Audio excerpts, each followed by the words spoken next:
Very quick conclusions then. We're seeing that new economic opportunities, access to productive assets and services, and the achievement of volume and scale and volume is important. Sharing of risk is very important, but particularly where bigger risks are being taken.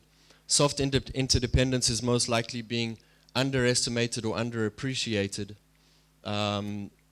in the strategic alliances that we've become familiar with.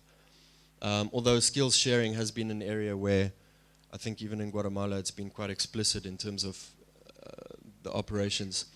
And then hard interdependence, which I think I've mentioned already. So we have a framework. This is a generic framework, and it's not a framework that's based on developing country, smallholder farmer contexts.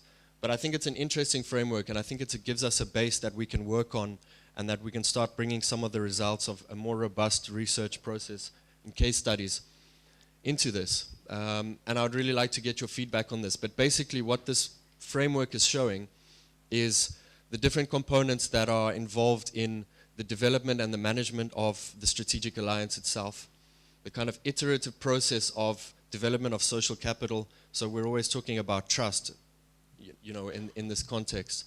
But there's some more complex issues around there as well. And then how is value being created by those strategic alliances? So how are these strategic alliances improving firms' performance? How is it actually enhancing resources and capabilities, organizational learning, which is allowing that organization to produce more effectively and more efficiently, and allowing it to spread its networks.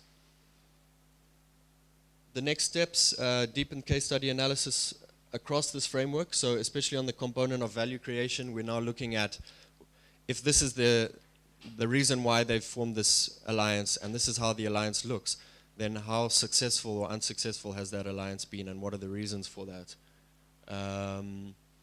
Perhaps adapting the framework a little bit, and then perhaps using it in the future.